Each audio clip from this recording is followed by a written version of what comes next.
घटना के 7 साल बाद रॉकी हत्याकांड में लगा खात्मा। 8 पुलिसकर्मियों को सीआईडी ने किया दोष मुक्त। न्यायालय में पेश की रिपोर्ट।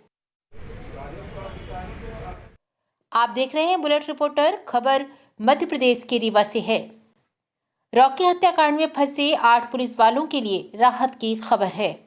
रॉकी हत्याकांड की चल रही जांच पूरी कर अब इसमें खात्मा लगा दिया गया है और खात्मा को न्यायालय में प्रस्तुत कर दिया गया है।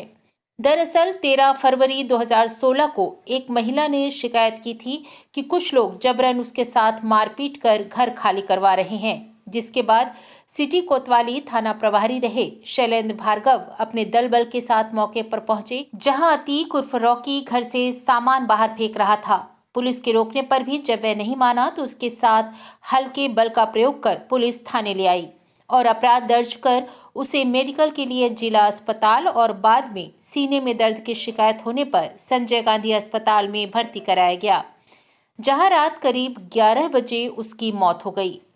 परिजनों के दबाव में पुलिस ने 302 का मामला दर्ज कर लिया, लेकिन जांच के दौरान 302 की धारा हटा दी गई। साथ ही 2 पुलिसकर्मियों के नाम भी हटा दिए गए जो घटना के दौरान नहीं थे। सीआईडी ने जांच जारी रखी और शासन से चार्जशीट पेश करने की अनुमति मांगी, जो शासन ने नहीं दी। शासन ने मारपीट की घटना को जायज माना। वहीं इस घटना में पोस्टमार्टम करने वाले चिकित्सकों ने मौत का कारण हार्ट अटैक बताया, ना कि मारपीट। सभी साक्ष्यों के आधार पर जांच पूरी कर सीआईडी ने आज खात्मा सीजीएम कोर्ट में पेश कर दिया है। यह घटना 13 फरवरी 2016 की है। बसंत पंचमी का दिन था।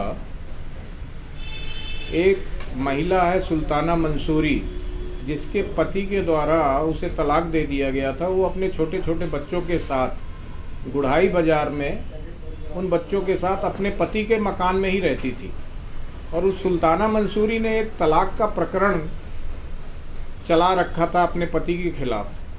पति चाहता था कि ये किसी तरह महिला यहाँ से भाग जाए और मकान में कब्जा हो जाए, तो उसने उस मकान को जो है तो 2 महिलाओं को बेचा था, जिसमें अतीक उर्फ राकी पिता रफ़ीक रिवानी की पत्नी सूफिया जी के नाम से था और एक रंजना सिंह उनकी पार्टनर थी। तो उन दोनों के नाम से ये ज़मीन मकान की रजिस्ट्री हुई थी। उस मकान में कब्जे को लेकर अतीक उर्फ राकी जो है अपने लोगों के साथ, अपने साथियों के साथ 13 फरवरी को 4-5 बजे शाम को गया हुआ था और वहाँ उस घर से सामान वगैरह फेंक दिया गया था और सब निकाल लिया गया था। कुछ सामान लूटपाट भी हो गई थी। तब ये शैलेंद्र भार्गव और तत्कालीन टीआई कोतवाली जो है मौके पर गए थे इस अपराध को रोकने के लिए और अपराध पे कायम कार्रवाई करने के लिए। उसी समय जो है तो कुछ बल प्रयोग आरोपियों के साथ जो है तो शैलेंद्र भार्गव के द्वारा, उसकी टीम के द्वारा किया गया था। यह बल प्रयोग जो हुआ था तो ये चूँकि व्यस्त क्षेत्र गुढ़ाई बाजार का था, तो उसकी मारपीट का वीडियो वायरल हो गया था। मारपीट का वीडियो वायरल हो जाने के बाद चूँकि अतीक उर्फ राकी जो है भूतपूर्व पार्षद था और वर्तमान में उनकी घटना दिनांक उनकी पत्नी पार्षद थी, तो सिटी कोतवाली में जब अतीक उर्फ राकी को पकड़ कर ले जाया गया तब काफ़ी संख्या में लोग वहाँ इकट्ठे हो गए। अतीक उर्फ राकी ने अपने को पुराना रोगी वगैरह बताया, वहाँ भी टेबलेट्स वगैरह दी गई और उसको एमएलसी के लिए ले जाया गया। चिकित्सालय, जिला चिकित्सालय रीवा ले जाया गया, मुलायजा हुआ, एमएलसी हुई, बाद में उसको मेडिकल कॉलेज में भर्ती कराया गया, वहाँ भी ट्रीटमेंट हुआ। तो ट्रीटमेंट उसको सीने में दर्द का होता रहा और अंततः वो मेडिकल कॉलेज में रात करीब 10-11 बजे रात ख़त्म हो गया। उसके बाद जो है तो अस्पताल में तोड़ फोड़ की घटनाएं वगैरह भी हुई, पत्थरबाजी भी हुई, क्योंकि काफ़ी चर्चित व्यक्ति था, प्रभावशाली था। उसके बाद दूसरे दिन 14 फरवरी को उसका 3 डॉक्टरों की टीम के द्वारा पोस्टमार्टम किया गया। पोस्टमार्टम के बाद जो है तो अतीक अहमद की लाश छोटी दरगाह के पास रखकर समाज के लोगों ने और उनके पिता ने चक्का जाम वगैरह किया हुआ था और कानून व्यवस्था पुलिस पर ये दबाव और प्रभाव डाला गया कि मुकदमा जब तक 302 हत्या का पुलिस अधिकारियों के खिलाफ दर्ज नहीं होगा तब तक 100 का कफन दफन नहीं होगा। और इसी आशय की उन्होंने शिकायत भी की। और शिकायत में उन्होंने लिखा कि अतीक अहमद को थाने में ही मार डाला गया था, जबकि एफआईआर के अनुसार ऐसी घटना नहीं थी। सीसीटीवी वगैरह प्राप्त किए गए थे मेडिकल कॉलेज में, जिसमें अतीक अहमद पैदल जाते हुए दिखा है, एमएलसी हुई हैं। और जो इलाज हुआ अतीक अहमद का, और वो मारपीट का नहीं हुआ, हार्ट के इलाज का हुआ है। मेडिकल कॉलेज के डॉक्टर्स ने भी एडमिट पीरियड में और एमएलसी में कुशाभाऊ ठाकरे जिला चिकित्सालय के डॉक्टर्स ने मारपीट के बारे में कोई टिप्पणी नहीं की है। तथा जुडिशियल इंक्वायरी ऑर्डर हुई 14 तारीख फरवरी को, और 302 का मुकदमा पुलिस अधिकारियों के खिलाफ दर्ज हुआ, जिसमें शैलेंद्र भार्गव, श्याम नारायण सिंह, रामेन शुक्ला, जय सिंह वगैरह के खिलाफ प्रकरण, तनय तिवारी वगैरह के खिलाफ प्रकरण दर्ज हुआ 302 का, जिसका क्राइम नंबर 75/16 है। इस क्राइम की विवेचना कुछ दिनों के बाद सीआईडी को ट्रांसफ़र हुई और ये इन्वेस्टिगेशन चलता रहा। इधर पैरेलल जुडिशियल इंक्वायरी भी चलती रही। जुडिशियल इंक्वायरी का क्षेत्राधिकार अलग चल रहा था, जो सीजीएम साहब जांच कर रहे थे, और विवेचना सीआईडी के द्वारा की जा रही थी। तत्कालीन समय में देवेंद्र सिंह राठौर डीएसपी और डीएसपी श्री केएस द्विवेदी, जो वर्तमान में मनगांवा एसडीओपी, इनके द्वारा विवेचना 302 की गई शैलेंद्र भार्गव वगैरह के खिलाफ में। इनके बाद, इनके सेवानिवृत्त होने के बाद और सीआईडी से वापस चले जाने के बाद ये विवेचना 2017 में मुझे प्राप्त हुई। मेरे द्वारा की गई विवेचना से यह पाया गया कि प्रकरण जो है उसमें जो साक्ष्य आई, वो प्रकरण में धारा 302 हटाई गई और 323, 294, 506, 34 का अपराध पाया गया।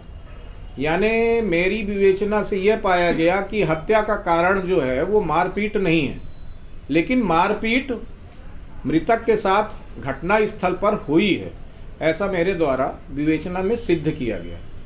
विवेचना में 323, 294 का आरोप लगा कर, चूंकि शासकीय कर्मचारी और पुलिस अधिकारी थे और वो कर्तव्य पालन पर मौके पर गए थे, एक जघन्य बड़े अपराध को रोकने के लिए गए थे, राकी अतीक के खिलाफ कार्रवाई के लिए गए थे। अतीक उर्फ राकी के खिलाफ जो है तो 15-20 मामले ऑलरेडी पूर्व से ही रजिस्टर्ड थे, वो क्षेत्र में सूचीबद्ध है, कोतवाली, सिटी कोतवाली में सूचीबद्ध है।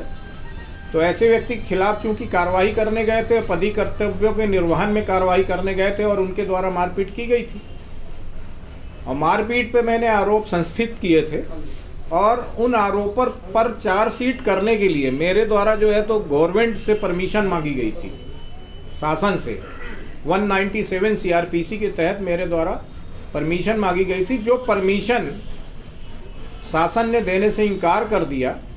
और मौके पर और अतीक उर्फ राकी से की गई मारपीट, जिसकी सभी चोटों की अलग अलग प्रकृति, साधारण प्रकृति थी, को उन्होंने जो है तो एक तरह से ये कहा जाए कि उन्होंने उस मारपीट को नाजायज़ नहीं कहा और एक अपराधी के खिलाफ कार्रवाई के समय अधिकृत बल प्रयोग ही कहा उसको, और अभियोजन स्वीकृति देने से इनकार कर दिया।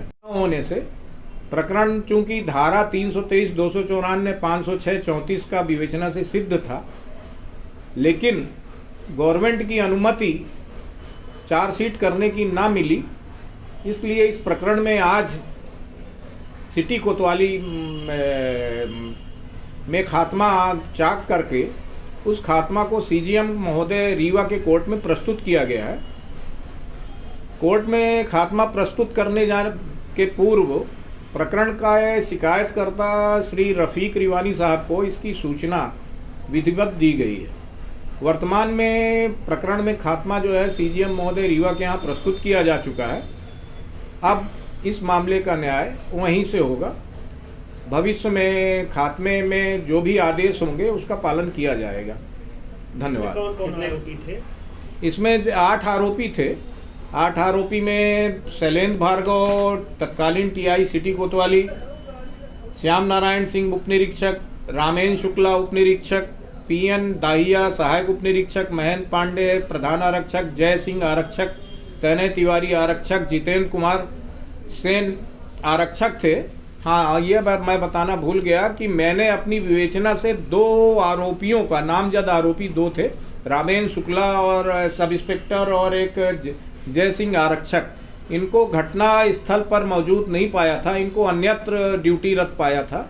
लिहाजा प्रकरण से इनका नाम पृथक किया गया है। रामेंद्र शुक्ला और जय सिंह का नाम प्रकरण से पृथक किया गया है। शेष के विरुद्ध 323, 294, 506 का आरोप पाया है, लेकिन गवर्नमेंट की परमिशन न मिलने से इन लोगों के विरुद्ध भी खात्मा भेजा गया है न्यायालय में। बुलेट रिपोर्टर के लिए ब्यूरो रिपोर्ट रीवा। नए वीडियोस एवं ताज़ी खबरें मिलती रहें, इसके लिए हमारे चैनल को लाइक, शेयर और सब्सक्राइब करना ना भूलें।